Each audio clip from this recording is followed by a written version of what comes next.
Bonjour à tous et bienvenue dans un nouveau Parole d'expert. Je suis accompagnée par monsieur Eric Verlinden. Bonjour. Bonjour. CEO de Trévi.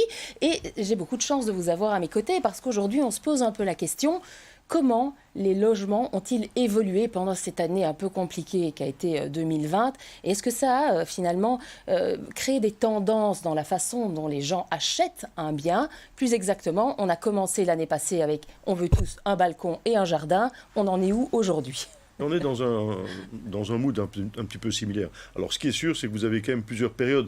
Il y a une évolution durant l'année 2020. Je rappelle quand même qu'en janvier-février, on était encore pré-Covid. Donc, on était encore dans une période qui était tout à fait traditionnelle et classique, avec une demande qui était celle qu'on connaissait en matière de balcons, de grandeur, d'espace, etc. Et puis, il y a eu cette période un petit peu plus complexe, qui a été mars, avril, mai, pour partie. Où tout a été un petit peu figé. On va considérer que le marché immobilier a été mis dans un frigo et on en a fermé les portes. Vous l'avez senti, il y avait d'ailleurs plus de visites. Il n'y a plus de visites et on a senti qu'il y avait un coup d'arrêt total sur l'ensemble de l'activité. Je crois même au niveau psychologique, je pense que les gens étaient clairement dans un moment où ils ne savaient plus très bien ce qui allait se passer. Et puis, on a rouvert la porte du frigo. Et ça a été le 15 mai. Et là, on a rouvert la porte du frigo et il y a eu un afflux énorme de demandes. Et alors, tout le monde a été scotché par ça. Pourquoi cet afflux de demandes? Parce que les gens voulaient déménager ailleurs? Est-ce que quelques personnes se sont dit « moi, la ville, j'en peux plus, j'ai envie d'aller à la campagne » ou à contrario, j'ai envie d'être tout près de mon boulot? Comment ça s'est passé? Il y a eu, je pense, plusieurs phénomènes qui se sont conjugués. Je crois que le premier, ça a été tout simplement le fait qu'il n'y a pas eu de décision pendant 2 mois. Donc ça veut dire que toute une série de gens qui étaient en phase de recherche ont mis leurs recherches au frigo et puis ils ont ouvert cette fameuse porte pour pouvoir recommencer leurs recherches. Donc il y a eu simplement un coup d'arrêt et puis une reprise. Ça c'est un. 2, il y a eu l'effet pur Covid, c'est-à-dire on a vécu dans des espaces relativement confinés, un peu trop petits. On a voulu avoir un petit peu plus grand.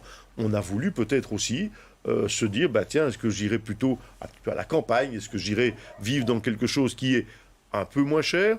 Un peu plus loin, oui, c'est vrai, mais un peu moins cher. N'oubliez pas le télétravail. Le télétravail a fait qu'on s'est dit, mais au fond, vivre un petit peu plus loin est faisable à partir du moment où j'incorpore cette notion de télétravail dans mon choix de vie, dans mon lieu de vie. Et puis, donc ça, c'était la deuxième partie. Et ça a été très puissant, du 15 mai jusqu'au 15 juillet, tous les départements immobiliers, que ce soit le résidentiel, haut de gamme, moyen de gamme, entrée de gamme, investissement, tout le monde a travaillé de manière très importante. Et puis, petit à petit, on a repris un rythme beaucoup plus normal. Et là, maintenant, on est de nouveau dans un rythme que je qualifierais de normal, mais normal et actif. Alors, pour conclure, aujourd'hui, la maison idéale ou l'appartement idéal, il est comment, M. Verlinden? Première chose, il est dans un espace qui est, si possible, un peu modulable par rapport à ces nouvelles demandes. Je pense par exemple à des cloisonnements que l'on pourrait effectuer pour isoler une pièce, pour pouvoir travailler de manière un petit peu agréable chez soi. Il y a aussi de la clarté. Alors c'est un très très gros point qu'il faut souligner, c'est que les gens veulent de plus en plus de logements clairs. Il est énergétiquement performant. C'est aussi un élément important qui ressort de toutes les études que l'on fait.